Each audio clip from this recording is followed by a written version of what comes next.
At least dumating na ngayong umaga yung ating fertilizer na in-order sa Lazada. Tama naman yung dumating. Ito yung solution A at ito naman yung solution B. Ang gagawin po natin, i-demonstrate natin sa sunod kung paano ba ganito mag-mix.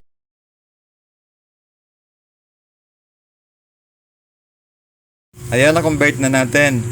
O kung gayon, dalawa itong pack. Dalawa yung pack, yung A at saka yung B. Ayan. Di bali, ang magagawa natin dito ay 4 liters. Di ba? Magkano lang ba ang cost nito? Ang cost nito, kasali na yung shipping fee nito, nakarating dito sa akin sa Naga, 296.99. Kung bibili kayo ng premix na doon sa sentro, ang yung maliit na bote, yung parang lalagyan ng alcohol, ang presyo noon nasa 150 yung isang pares. O dito ka na sa pagmix na lang nito. Ang gagamitin natin ditong tubig ay yung distilled. Kaya kuha tayo, ang additional pa natin ditong gastos ay yung 4 liters na distilled water. Ahalo nito sa magka-separate. Sa information po ng lahat, ang gagawin po natin mamaya ay ang pag-dissolve nito sa 2 litrong tubig at yung A at 2 litro rin tubig na distilled water sa B solution. Okay po?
Ang sabi ni Google, pag convert natin ang 1 litrong tubig to ml, ang 1 liter ay 1,000 ml. Ngayon naman ating i-divide, ilang 10 ml ang makukuha natin sa 1,000 ml. ang 1,000 ml, pag dinivide natin sa 10 ml, ang makukuha natin ay 100. Ngayon naman, alam na natin na mayroon na tayong 100 na tig 10 ml. Ngayon, kung i-multiply natin 1 liter times 100, ang resulta niya ay 100 liters. Yan na po ang ating final stock na pag hinalo natin yung A and B solution.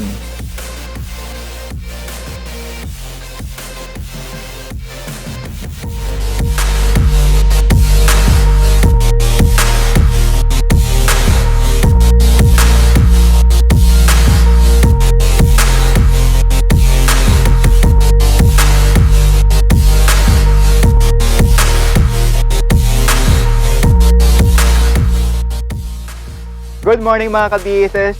Andito po tayo ngayon sa aking mini hydroponics sa aming taas ng aming bahay. Ngayon po, ito po ay ating pang third week na po. Kaya inyo pong makikita, medyo maganda-ganda na po ang ating mga pananim andito po sa ating likuran. Samahan niyo po ako ngayon at ibisita ko kayo sa ating mini hydroponics. Mga ka-BSS, andito na po tayo sa loob ng aking mini nursery. Mini hydroponic. And dito po yan sa aming taas ng aming bahay. Ngayon po, bisitahin po natin ang ating mga pananim. As you can see po, dito po sa mga, ayan po, maganda na po sila. Ito na po ay pang third week. Pang third week na po yan dito sa aking mini hydroponic. At po, tinitingnan po natin, meron na sila lumalabas-labas yung mga roots sa baba. Ayan po, malabas-labas na rin po. Sana gumanda naman siya kasi baka kung hindi ito gumanda, wala tayong magagawang salad. Anyway, let's come back. Dahil ito ay pang third week na po natin at ang aking misis ang siyang nagmahawak ng camera at andito na ako sa dulo. Sana marinig niyo pa ang aking boses kasi siyempre malayo at sana gumana at make up itong microphone natin. Alos lahat naman sila ay gumaganda-ganda na. This is pang third week na nila. At ito po, simula po dito sa taas. Camera please. Simula po dito sa taas. Kung makikita nyo po, medyo meron na po siyang lumalabas-labas ng mga dahon. Siguro a few weeks more, siguro pwede natin itong simulang gawa ng salad. And then po, camera please. Andito naman po sa baba, kung nakikita nyo po, meron na rin po siyang mga roots. Nakita nyo po ba yan? Kuha ba siya? Okay. Ayan, nakukuha daw naman. Maganda-ganda na po siya dito sa baba. Pero pag kinompare po natin siya dito at sa taas, yung pinakamaganda po dito sa taas namin, pag comparison po, parang mas maganda yung doon sa baba. Alayo, no?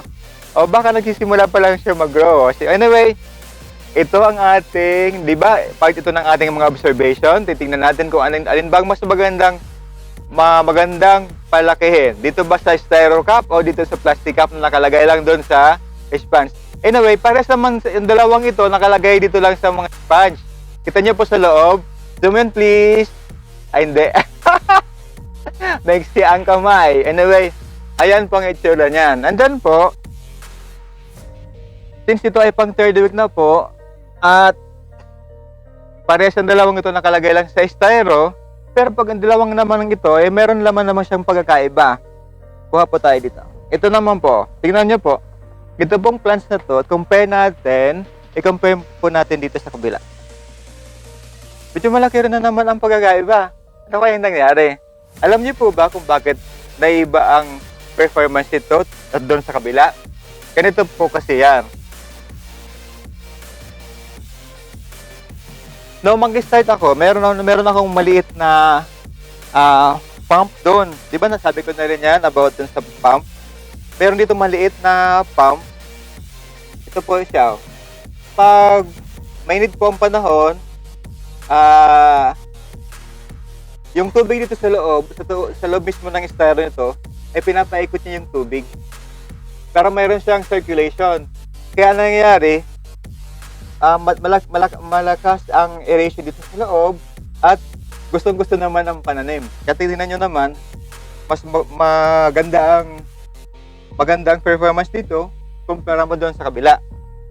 At kung dito mo naman sa taas, titingnan mo naman kasi pinag-isisa ko dito yung hindi gano'ng maganda at yung magaganda. So far, baka mga a few weeks more, pinit tayo gumawa ng salad. Hello mga pieces. Part pa rin ng ating pagbisita ngayong araw na to, part ng ating observation sa ating mga pananim. Meron pa rin talaga siyang namamatay. Siguro ganoon talaga ang hindi naman siya 100%. Pero meron naman tayong pinapalit yan. Pag ganito mayroon tayong nakikita mga namamatay na mga plants, ang ginagawa po natin yan ay aalisin. Aalisin na po natin siya and then nilagyan ulit natin siya ng pimpang natin. Baka meron man lang siya, kahit isa man lang. Kasi herbs siya, yung latest kong itinanim dito ay yung mga herbs. Parang wala man lang nakapag-survive. Wala talaga siya. Hayaan natin. Kasi ganun talaga dito, di ba? Dito sa ating project ngayon, ang ginagawa talaga natin dito, ang pinaka main purpose natin dito, ay pinapakita natin kung ano ba talaga yung mga nagiging-encounter nating problema. And then, yung problema na yon, baka na-encounter din yun ng iba.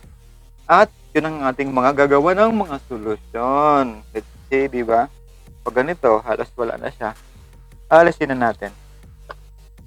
At hanap naman tayo ng bagong yung mga ganda. Kasi kung hindi na maganda, alisin na natin. Kasi sayang naman ng space. Diba? Ayan.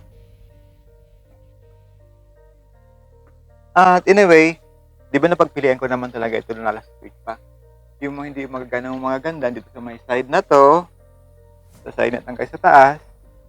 At yung mga maganda naman ay dito po. Dito sa kabilang ito hanggang dyan po sa baba. Yan po yung mga magaganda. Ano po?